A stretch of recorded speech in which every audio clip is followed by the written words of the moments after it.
Your sleeping time give us exciting our seminars opening. Thanks very much. 그 다음에 이어서 바로 우리 이정남 최고의 중국 전문가님의 발표를 진행하고요. 발표 끝나고 바로 이어서 토론으로 진행하는 방식. 아세안문제연구원의 교수로 재직하고 있는 이정남입니다. 제가 받은 과제는 한반도 평화 프로세스에 대한 중국의 인식 이거를 좀 정리해달라고 정리를 했고요. 그래도 시간이 오늘 그렇게 많지 않은 것 같아서 기본적으로 이 발표의 문제의식은 중국의 한반도 평화 프로세스에 대한 기본적인 인식은 미중 간의 전략 경쟁의 관점에서 바라보고 있다.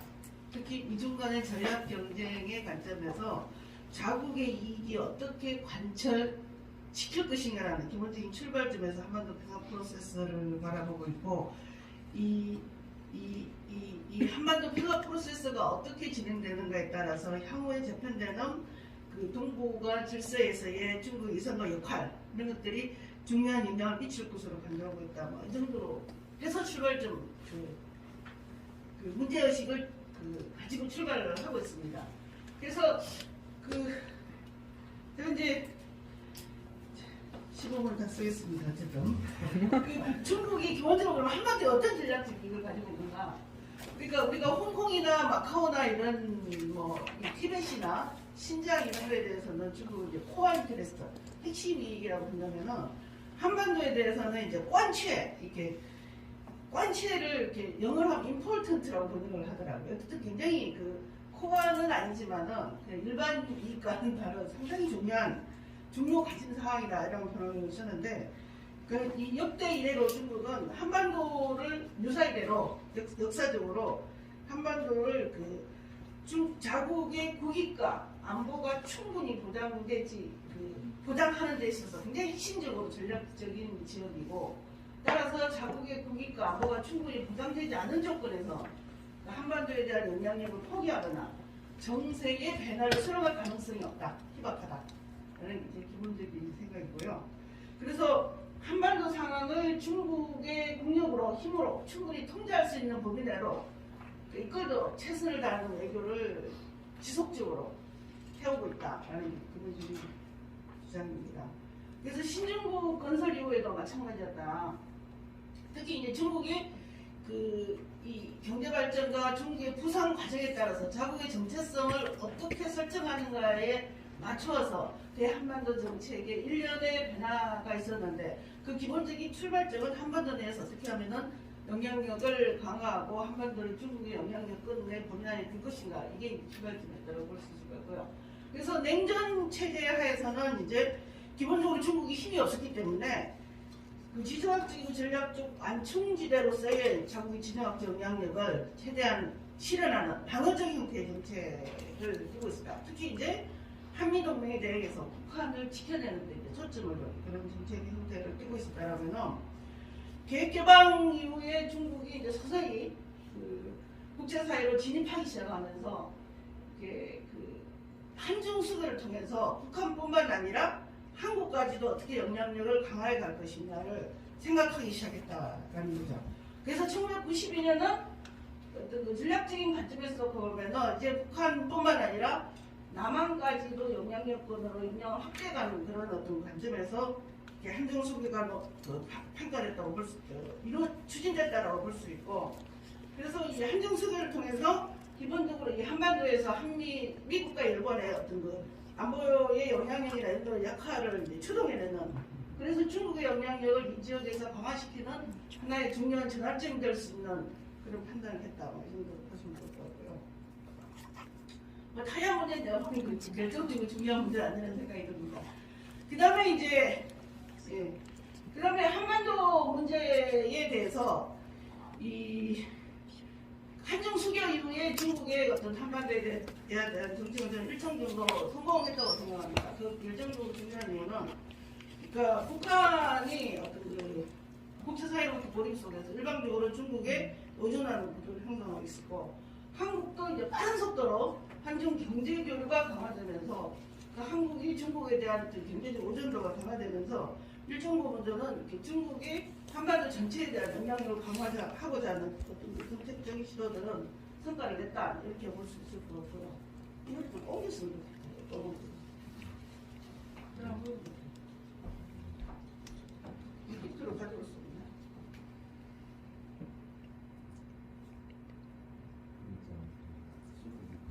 네.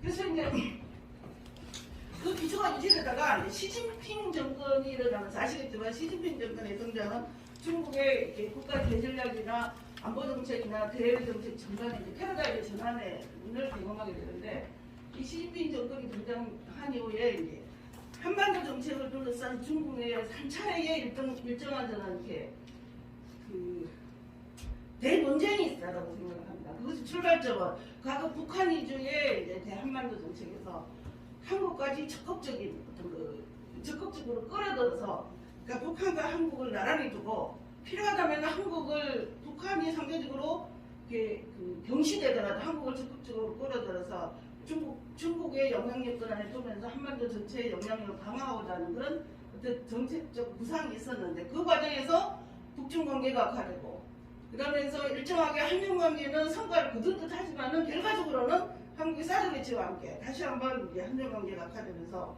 그러니까 시진핑 1기의 대한반도 정책은 어떤 그 1년에 실패로 이제 기착되는 그런 과정이 있었지만은 남북한이 다시 2017년 이후에 이제 이 상황이 변화되는 일련의 과정이 있었다. 그 과정에서 이제 다시 한국과도 관계가 회복됐지만은 사드 이전과는 다른 형태로 상당히 이제 그 불안정한 형태로 이제 개선이 되고 있고 북한과의 관계는 빠른 속도로 이제 관계가 이렇게 강화되는 과정이 있었는데 그것에 굉장히 중요한 이유는 2018년부터 이제 본격화된 한반도에서 진행된 그 한반도 평화 프로세스라고 생각을 합니다. 그래서 이제 그 다음 지금부터는 이제 이런 전반적인 한반도에 대한 중국의 전략적 이해관계를 가지고 북한 비핵화 프로세스와 이제 한반도 프로세스 과정에서의 어떤 이해관계를 가지고 중국이 대응하고 있는가 그걸 살펴보겠습니다.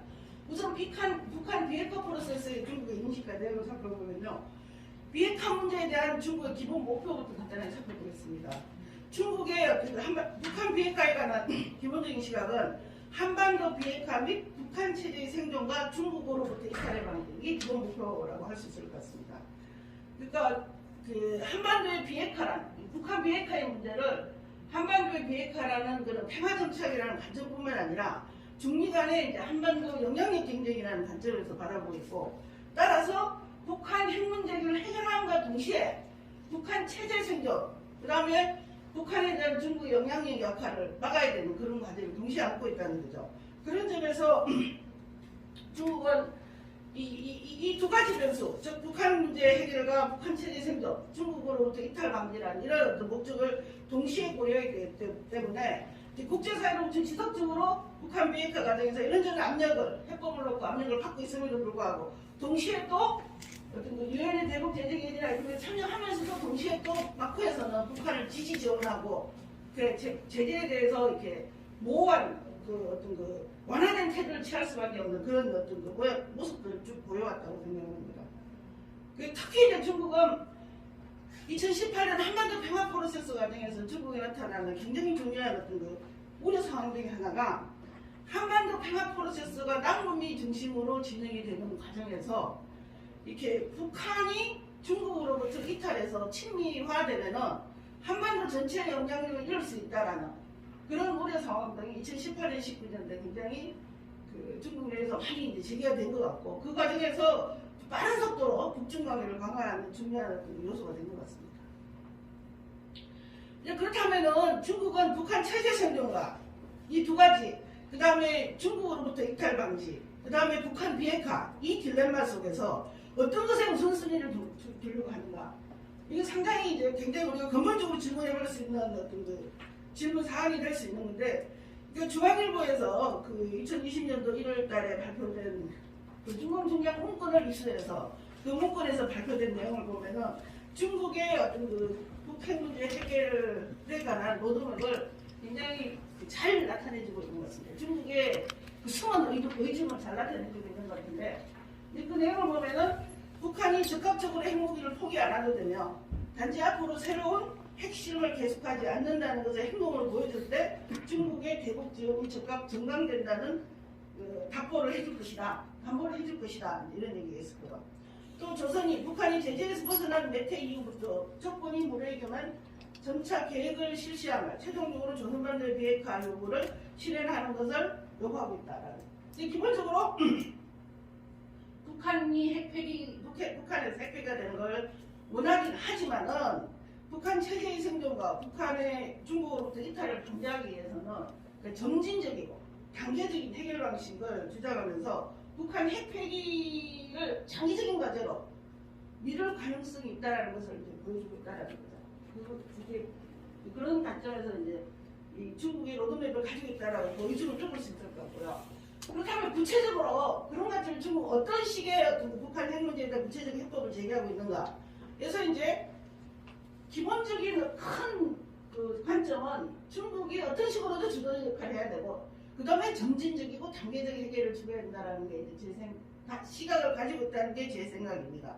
아시겠지만 여기 이제 사실은 이제 2018년 이전 상황들을 보면은 중국은 그러니까 제1차 핵위기나 제2차 핵위기나 그 다음에 이제 육자회담 이쪽 과정을 보면은 북한 핵 문제에 대해서 주동적이고 적극적으로 참여하기보다는 1차 그 핵위기에서는 상대적으로 그다지 주동적이지 않았다는 거죠. 특히 2차 핵위기에는 육자회담을 통해서 일종의 중재자 역할을 이제 선호하는 형태로 모습을 나타냈고요. 그 다음에 이제 2009년 이제 육자회담 이후에 북한이 육자회담을 탈퇴하고 이 한반도 비핵화라는 과제를 이제 어떻게 할 것인가 라는 문제를 놓고 많은 이제 논쟁이 되고 교착 상태에 빠진 상황에서 안보리 틀에서 이제 대북적인 참여하는 이런 형태를 보였지만은 기본적으로 북한 핵 문제 해결의 주요 당사자는 미국과 이렇게 북한이다라는 이런 생각을 가져왔다라는 거거든요. 그런 과정에서 왕이 외교장관이 보여주는 어떤 북한 핵 문제에 대한 해법을 얘기했던 것은 2010년도 3월달에 이제 한반도 비핵화 프로세스와 정전체제의 평화체제를 전환의 병행이라 이런 말 쌍계병행이라는 방안을 제시했고요. 그 다음에 마찬가지로 이제 쌍중단이라는 방안, 즉 북한의 핵미사일 실험을 중단하고 한미가 이제 연합 군사훈련을 중단한 쌍중단 구성이 한반도에 실현되면은 이제 한반도 비핵화와 그러니까 영구 평화체제를 원하는 어떤 그 쌍계병진 과정도 추진돼서 한반도 정세에 완전한 새로운 어떤 그 국면이 조성될 것이다. 이런 주장을 해오고 있다는 것이고요. 그래서 그럼에도 불구하고 이때까지도 이제 중국의 기본적인 입장은 이런 어떤 이 방향을 제시하면서 동시에 북한 핵 문제의 기본적인 해결의 출발점은 이제 미국과 북한이 좀 당사자가 돼서 문제를 풀어야 되고 중국은 중재자를 자처하는 수준에 있었다라는 거예요. 근데 이런 중국의 태도가 이제 빠른 속도로 변하게 되는 결정적인 시기는 아까도 제가 말씀드렸죠. 2018년 한반도 평화 프로세스가 이제 본격화되면서 중국이 이 평화 프로세스의 진행 과정에서 남북이 중심으로 이제 진행되는 과정에서 운동장 밖에서 업저버 형태로 이제 있는 이 현실을 보면서 이 빠르게 한반도의 평화 프로세스가 진행되고 새로운 형태의 어떤 국면이 조성되면은 중국이 운동장 밖에 있음으로 인해서 변화되는 어떤 이 한반도 정세에서 중국의 영향력이나 역할이 약화될 것에 대한 우려를 굉장히 강하게 했다라고 볼 수 있을 것 같고요. 그래서 이제 이때부터 중국은 북핵 문제 해결과 한반도 평화협정 과정에서 이제 중국이 주요 당사자임을 세게 강조하기 시작했다는 거예요. 그래서 이른바 이제 차이나 패싱을 불식시키고 한반도 비핵화와 평화협정 과정에서 자국의 영향력을 높이기 위해서 빠르게 북중 관계를 정상화시키고 러시아와의 관계를 공조해가는 그런 모습들을 보이기 시작했다. 이것은 이제 아시겠지만은 그 미국과 협상에서 이 당시 이제 평화 프로세스 과정에서 미국과 협상에서 이제 지렛대를 확보하고자 하는 북한의 이해관계가 맞아 떨어지면서 이렇게 북중 관계가 빠르게 회복되는 그런 어떤 그 결과를 가져왔고 이런 상황에서 중국은 이제 유엔 안보리 대북 제재 계기에 대한 어떤 그 완화, 이렇게 뭐 제재 그 가역성 이런 것들을 들고 나오면서 북한과의 각종 교류를 활성화하는 형태로 현재까지 진행되고 있다고 볼 수 있을 것 같습니다. 특히 우리가 주목할 것은 2018년 이래로 중미 간의 세력 경쟁이 이제 본격적으로 전면적인 대결 국면으로 치달으면서 그러니까 북한 핵 문제를 둘러싸고 중국과 미국이 적극적으로 협력할 가능성이 이제 거의 사실 없어져 버렸다는 거예요. 그래서 한편으로는 동시에 또 북한이 중국에 치는 이 중미 간의 대립 과정에서 전략적 가치가 더 상승하는 그런 상황도 있다고 볼 수 있고요. 이런 점에서 저는 북한 핵 문제와 관련해서 단기적으로 중국은 현재의 한반도 상황에서 해상 유지 및 관리에 초점을 두면서 그러니까 미중 간의 전략 경쟁에서 다른 변수가 작동하는 걸 원치 않을 것이다. 그래서 특히 이제 시진핑 정권 같은 경우는 올 연말에 이제 그 20차 상대를 통해서 장기 집권으로 들어가는 이런 과제도 있고 그런 상태에서 이렇게 현상을 유지하면서 쌍중단을 관철하면서 한반도 상황을 최대한 평화적으로 관리하는 데 초점을 주는 그러면서 이제 현 시점에서 한반도에 다른 어떤 뭐죠 정전선언이든 뭐 평화 체제든 이런 것들이 진행이 되면서 세력 변화나 이렇게 구조 개편이 일어나 극적인 전환을 원치 않을 것이다라는 게 제 기본적인 생각입니다. 그런 조건에서 평화적으로 관리하면서 북한을 침종화시키고 한국을 중립화하는 그런 기본적인 큰 방향을 가지고 있고 지금 우리 사회적으로 절차하고 이제 시간이 다 됐다는 거죠. 네, 그래서 이제 간단하게 종전선언에 대한 입장, 종전선언과 평화 입장에서 이제 마지막으로 중국의 역할에 대한 어떤 이제 이식인데, 네, 일단은 중국적 종전선언을 찬성합니다. 예, 예. 종전선언은 한반도의 이 평화 실현에 대한 단계에 있고, 종전선언은 혹은 평화적 체계가 중국의 근거를 가지고 있고요. 그 근거로는 국제법이나 중국의 국가이익이라는 관점에서 한반도는 중국이 당사자로서 반드시 참여해야 되는 핵심적인 어떤 지역이다. 이런 내용인 것 같고요.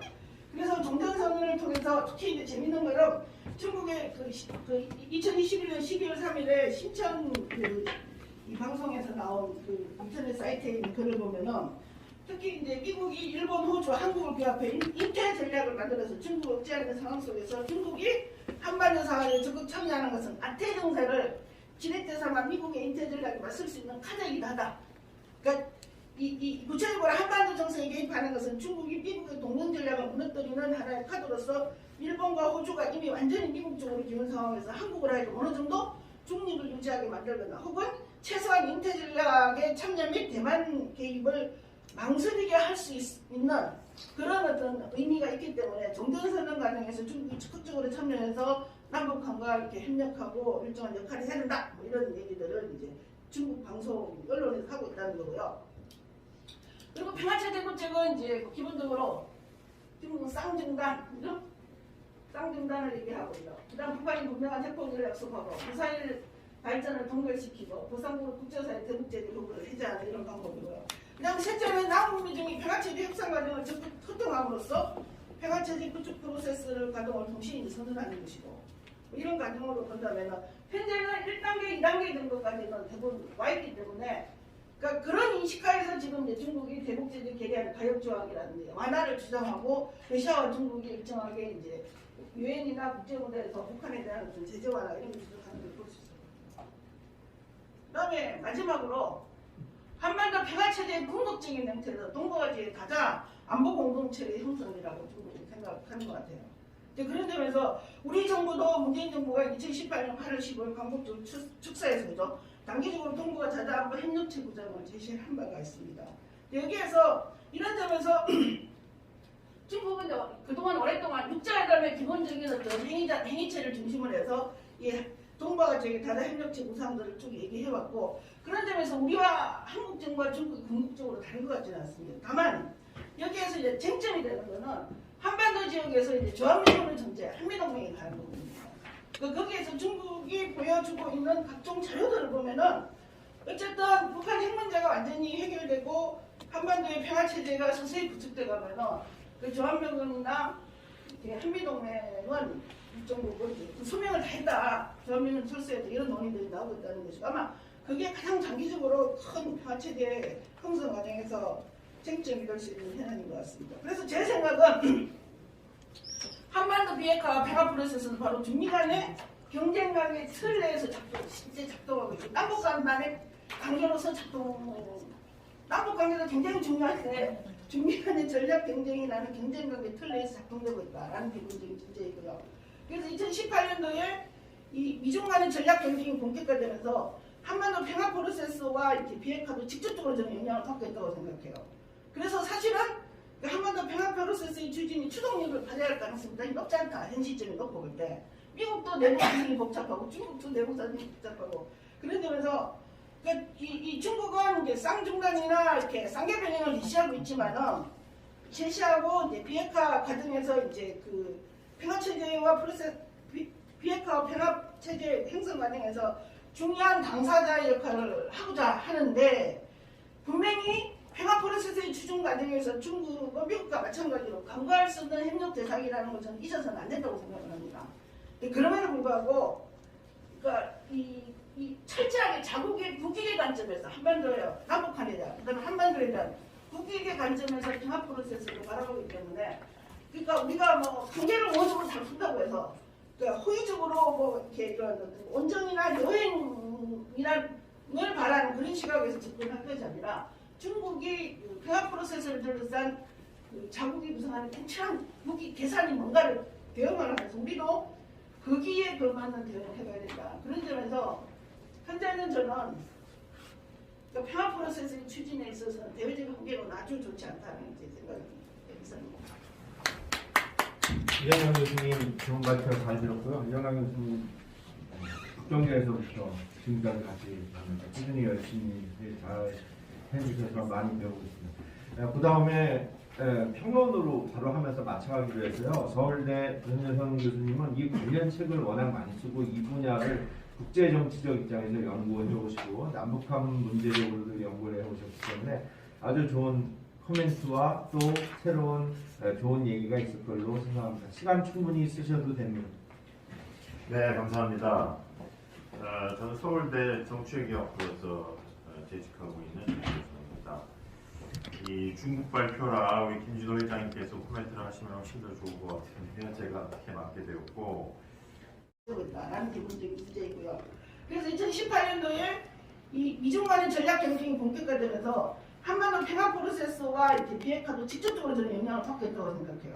그래서 사실은 그 한반도 평화 프로세스의 추진이 추동력을 발휘할 가능성이 굉장히 높지 않다. 현 시점에 놓고 볼 때. 미국도 내부 사정이 복잡하고 중국도 내부 사정이 복잡하고 그런 점에서 이 중국은 이제 쌍중단이나 이렇게 쌍계 병행을 이시하고 있지만은 제시하고 이제 비핵화 과정에서 이제 그 평화 체제와 비핵화 평화 체제 형성 과정에서 중요한 당사자의 역할을 하고자 하는데 분명히 평화 프로세스의 추진 과정에서 중국은 미국과 마찬가지로 간과할 수 없는 협력 대상이라는 것은 잊어서는 안 된다고 생각을 합니다. 그럼에도 불구하고 그러니까 이 철저하게 자국의 국익의 관점에서 한반도요 남북한에 대한 그다음에 한반도에 대한 국익의 관점에서 평화 프로세스를 바라보기 때문에 그러니까 우리가 뭐 관계를 원적으로 잘 푼다고 해서 그러니까 호의적으로 뭐 이렇게 이런 온정이나 여행이란을 바라는 그런 시각에서 접근할 것이 아니라 중국이 그 평화 프로세스를 둘러싼 그 자국이 구성하는 팽창한 무기 계산이 뭔가를 대응을 하면서 우리도 거기에 걸맞는 대응을 해봐야 된다. 그런 점에서 현재는 저는 그 평화 프로세스의 추진에 있어서는 대외적 관계로는 아주 좋지 않다는 제 생각이 있습니다. 이영남 교수님 좋은 발표 잘 들었고요. 이영남 교수님 국정교에서부터 지금까지 같이 꾸준히 열심히 잘 해주셔서 많이 배우고 있습니다. 그 다음에 평론으로 바로 하면서 마쳐가기로 해서요. 서울대 전여성 교수님은 이 관련 책을 워낙 많이 쓰고 이 분야를 국제정치적 입장에서 연구를 해오시고 남북한 문제적으로도 연구를 해오셨기 때문에 아주 좋은 코멘트와 또 새로운 좋은 얘기가 있을 걸로 생각합니다. 시간 충분히 쓰셔도 됩니다. 네, 감사합니다. 저는 서울대 정치외교학부에서 재직하고 있는 교수입니다.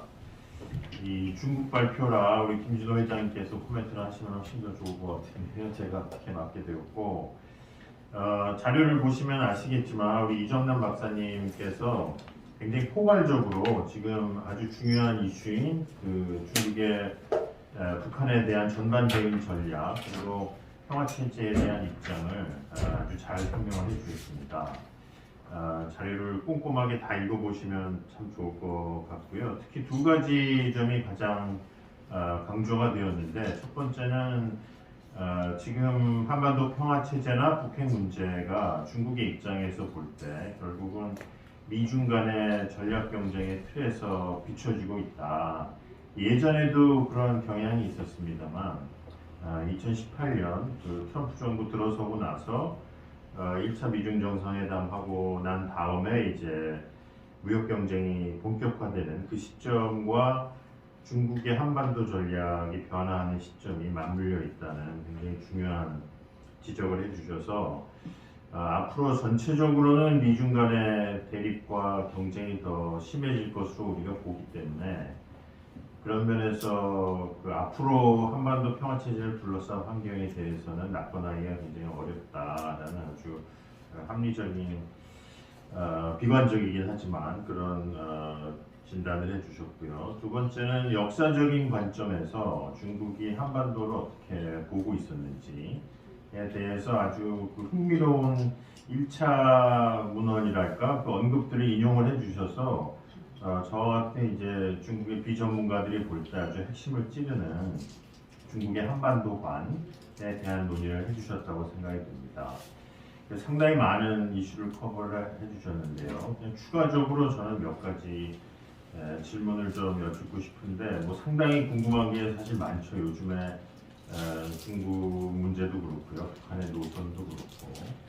첫 번째는 이제 미중 관계인데요. 역시 그 중국이 한반도 정책을 많이 커버해 주셨는데 논문의 주제상 중국의 대미 전략 부분은 이제 배경에 깔려 있는 그런 부분입니다. 바이든 정부 들어서서 중국 쪽의 이런 문헌들을 단편적으로 보면 그 트럼프 시대와는 달리 바이든 정부가 중국을 굉장히 유연하게 대해줄 거라고 기대를 했었는데 결국 그 백악관의 마스터만 바뀌고 그 컴피티션 중심으로 중국을 대하고 있어서 매우 실망스럽다 이런 얘기를 하고 있고 그럼에도 불구하고 바이든 정부가 이제 3C 전략이라고 해서 미중 간의 협력 이슈들을 열거를 하는데 그 중에 비핵화와 같은 그 북한 비핵화와 같은 비확산 문제가 꼭 들어가거든요. 근데 중국하고 웨비나 같은 데서 들어보면 그 3C는 굉장히 좀 기만적이다. 이게 대립과 경쟁이 있는데 어떻게 협력을 따로 띄어서 하자고 하냐라는 말씀하고 비핵화에 대한 협력도 그런 면에서는 컨디셔널할 수밖에 없다.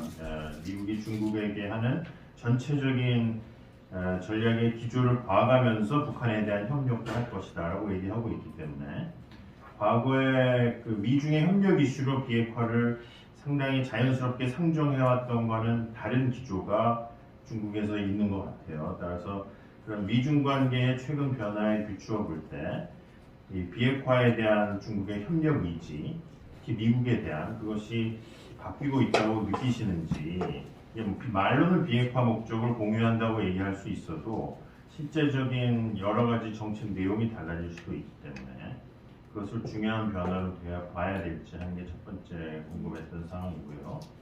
두 번째는 그런 미중 관계 맥락에서 지금 접점이 되는 여러 이슈들, 대만 이슈나 뭐 남중국해, 기술 경쟁이나 공급망, 굉장히 많은 이슈들이 불거져 나왔기 때문에 미국 아까 이제 수미테리 선생님 발표에서 그런 느낌이 있었는데 북한이나 북핵 이슈는 미국의 정책 우선순위에서 아주 빠르게 하향하는 그런 특징이 있잖아요. 근데 중국에서도 그런 느낌이 정말 있는지 그게 좀 궁금합니다. 그래서 중국 학자들하고 세미나 하면 예전에도 한국은 항상 북핵 이슈 얘기를 하니까 그거 말고 중국은 중요한 문제가 진짜 많다 이런 얘기 좀 하고 그랬었는데 최근에는 더 그런 것 같거든요. 그래서 우리가 주제가 평화체제이기 때문에 이 논의를 하지만 미중 그 경쟁 속에서 볼 때 중국 내에서도 이제 북한에 대한 이슈의 우선순위는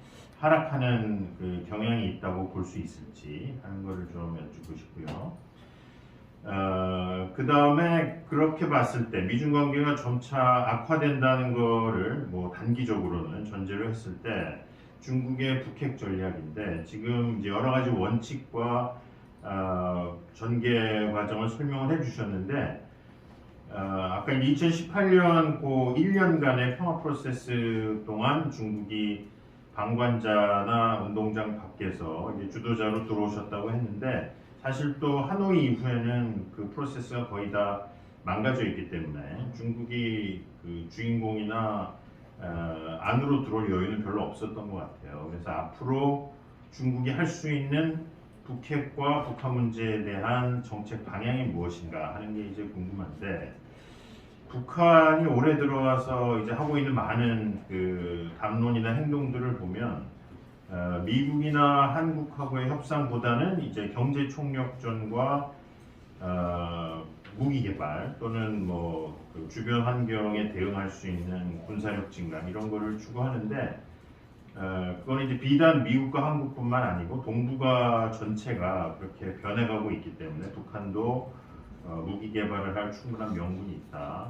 그래서 기존과는 좀 다른 훨씬 더 북한 나름의 중장기적인 그 무기 개발 의지를 지난 8차 당대에도 그랬고 보이고 있는데 어쨌거나 1월 19일 날 그 핵이나 ICBM 모라토리엄 철회 의사를 보였잖아요. 그래서 많은 그 전문가들이 우리 대선 이후에 그 여러 가지 측면에서 핵실험이나 ICBM과 같은 실험을 할 수도 있을 걸로 그렇게 예측한 것 같습니다. 그랬을 때 중국이 좀 어려운 입장에 처할 것 같은데요. 우선 유엔에서 제재 강화 논의가 있을 건데 지난 7번 실험은 중거리 미사일이 탄도 미사일이 있긴 했지만 반대하는 입장을 보였는데 중국이 보일 그 대응이 어떨지 이게 미중 관계는 굉장히 악화됐고 또 그 미국의 북한에 대한 유연성을 주문하는데 사실 미국이 별다른 행동을 보이지 않고 있기 때문에 중국으로서도 북한 핵실험이나 미사일 시험을 하더라도 추가 제재를 찬성하기는 좀 어려운 입장일 것 같거든요. 그런 면에서 주인공은 아닌데 운동장 밖에서 계속 어려운 입장에 취하는데 그 방향성은 좀 달라질 수밖에 없지 않을까. 예전처럼 미국과 동의하고 한국과 협력한다는 기조를 정말 유지할 수 있을지. 그리고 더 나아가서 이제 북한이 사실상의 핵무기 국가라는 점을 인정하는 쪽으로 국제사회가 많이 가고 있잖아요. 그 북한의 핵 능력이 워낙 보도가 됐고 그래서 국내에서도 이제 핵 군축을 통한 비핵화 과정, 그 완전한 비핵화를 처음부터 추구하기보다는 그런 다양한 제안들이 나오고 있는데 보여주신 이 중국 전문가들의 의견을 보더라도 그 비핵화에 대한 중국의 입장이 좀 달라지고 있구나 이런 게 좀 느껴지거든요. 그런 면에서 한국이나 미국과 비핵화라는 목적에는 동의하더라도 구체적인 행동은 점점 더 차이가 나고 제재도 그렇고 그런 부분이 있어서 겉으로 보기에는 그 담론은 비슷한데 굉장히 많은 게 바뀌고 있지 않을까 그런 느낌이 좀 들고요. 한두 가지만 빨리 또 말씀드리면 하나는 그 이제 조중 우호 조약의 3조가 그 시큐리티 개런티 하는 거잖아요. 그러니까 평화 협정을 하다 보면 결국 중국이 북한의 안전을 보장하는 동맹도 있기 때문에 많은 역할을 할 수 있을 것 같은데 여태까지 중국이 그 북한이 얘기하는 그 소위 대미 적대시 정책에 대한 개런티를 별로 안 하고 있으니까. 근데 이제 그 중국의 핵 능력이 빠르게 고도화가 되고 있고 미중 간의 핵 균형도 머지않아 올 것 같잖아요. 중국이 이제 핵무기를 빨리 개발하니까요. 그랬을 때 북한에 대한 중국의 해부산까지는 아니어도 자연스럽게 미국에 대항할 수 있는 능력이 생길 거기 때문에 그런 면에서도 북한의 그 핵무기 고도화를 막기 굉장히 어려운. 그러니까 이게 중국이 평화 체제를 하더라도 미중 간의 그 군사 대결이 점점 심해지게 된다면 사실상 북한의 핵이 큰 문제가 상대적으로 아니게 되고 그러다 보면 이제 북한 문제가 전면에서 중요성이 줄어들게 되는 그런 약간 먼 얘기긴 한데 미중 간의 그 핵 경쟁에 대한 최근에 많은 논의들이 있기 때문에요. 그게 미칠 수 있는 영향이 무엇일까 하는 생각을 좀 해보게 되고요. 마지막은 그런 상황에서 이제 한미 동맹이 굉장히 중요한 중국의 관심사일 텐데 중국도 굉장히 어려울 것 같아요. 그런 면에서 북한의 그 비핵화를 방치하자니 한미 동맹이 강화될 수밖에 없고 그렇다고 비핵화를 또 아주 세게 몰아붙이면은 북중 관계가 악화될 소지 있기 때문에 그런 면에서 이제 아까 그 2012년 13년에 한반도에 대한 대논쟁이 있었을 것 같다라고 말씀하셨는데 지금도 그런 그 새로운 논쟁으로 한반도 전략을 정리를 해야 될 시기가 아닌가. 특히 20차 당대회 끝나고 나서 시진핑 3기가 됐을 때 전체적인 전략 노선이랄까 이런 게 다시 좀 그 논의될 미중 관계나 한미 동맹이나 하는 그 큰 환경을 고려해서 그런 방향이 새롭게 설정이 될 수 있을지 그런 거를 두서없이 여러 가지 여쭤봤습니다. 이상. 예, 좋은 코멘트 감사드리고요. 이정남 죄송한데 2분 안에 예. 해주시면 감사하겠습니다. 우리 역시 전재성 교수님 코멘트가 날카로우시네요. 네. 제가 이렇게 이제 생각하지 못했던 문제를 제기를 해주셔서 시간이 없으니까 편하게만 한두 개만 말씀드리면 이 바이든 정장 이후에 중국 내의 미국에 대한 기본적인 시각들은 경쟁을 하지만 협력하자. 그러니까 협력이라는 키워드를 아직까지 버리기 싫어하잖아요. 그죠? 잘 아시겠지만. 그 다음에 미국은 이제 경쟁하면서 위기 관리하자. 이렇게 초점 조금씩 다른 것 같은데 이게 공식적인 입장인 것 같은데 또 한편으로 그 마크에 있는 큰 배경적인 그 중국의 미국에 대한 시각을 보면은 그러니까 미국의 중국에 대한 견제는 중국의 부산 과정에서 불가피한 과정이고 그 다음에 중국이 어떠한 액션을 취하든지 간에 중국의 부상을 막고자 하는 미국의 생각은 바뀌지 않을 거다 라는 생각이 중국 내에 저는 주류 지식인이나 중국 엘리트들 사이에서 일정한 컨센서스가 있다고 봅니다. 그런 점에서 중국이 지금 지구전론을 들고 나오고 있잖아요. 그죠? 단기적으로는 미국과의 관계를 최대한 관리하고 협력을 이끌어내지만은 장기적으로는 이렇게 일종의 중국에서 유행하는 단어가 중국식길. 그러니까 다시 서구 무대에 들어가서 중국을 바꾸고 미국하고 서구 세계에서 다시 어떤 포지셔닝을 하고 관계를 잘 풀려고 하기보다 그냥 자력 경쟁의 길로 가는 그런 흐름들이 지금 있는 것 같아요. 제가 보기에는.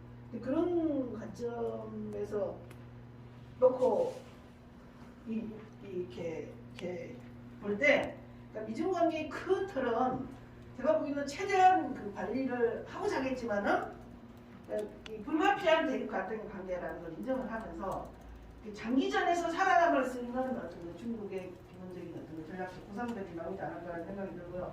그 다음에 아까 말씀하신 것 중에 저는 지금 북한 핵 문제와 관련된 부분은 저는 핵 전문가 아니라 조금 저도 애매모호하긴 한데 그 전체적으로 북한이 ICBM 실험을 할 가능성도 있고 핵 보유국 지위가 이렇게 인정을 해야 될 것인가 말 것인가 그 다음에 어떤 이 중북 동맹 관계 이런 문제에 대한 어떤 그 조정 문제 이런 것들이 저는 시진핑이 일단은 장기 집권이 되고 나면은 일정 정도 시기가 지나면은 이렇게 한반도나 동북아 질서의 전략적 틀에 대한 논쟁이 시진핑 일기에 나왔던 것처럼 저는 한번 이르지 않을 거라는 생각. 아까 그 전재선 교수님이 말씀했던 그 생각이 저도 동의를 하거든요. 아직까지는 중국이 또 쌍계뱅, 쌍계중간 이런 일반적인 틀, 그다음 해상관리 이런 일반적인 큰 틀 외에 구체적으로 어떻게 하겠다는 게 나오고 있지 않은데 이 상태로 지속할 수 없다는 것은 중국도 이제 일정은 인지를 하고 있다고 생각을 해요. 지금은 국내 문제에 워낙 시급하기 때문에 올 연말에 단기 집권을 하고 내년 내후년 정도 내부 권력이 공고가 되면은 저는 이 지역 판세를 어떻게 끌고 갈 것인가에는 다시 한번 내부 논쟁들이 있지 않을까라는 게 제 생각입니다. 이상입니다. 네, 이정남 교수님 말씀 감사합니다. 저도 중국 이정남 교수님과 같이 말씀합니다. 갈수록 알 수 없어요로 가는 나라가 중국이 아닌가. 그래서 연구하면서도 어려운 게 있고요. 또 하나 양해를 구해야 되는 거는 부산에 계신 우리 한혜진 박사님 발표를 뒤로 좀 미뤄야 되고요. 먼저 요르단카 알렉산드로가 아마 러시아 분 같아요. 먼저 발표하시고 또 계속 기다려 주시는 우리 진짜 고령의 랑코프 교수님입니다. 어머님이 러시아에서 버스 운전사였습니다. 그래서 그 얘기를 나한테 그 대만에 중국에서 만날 때 해주시고 그랬는데, 그래서 먼저 그 알렉스드로바의 그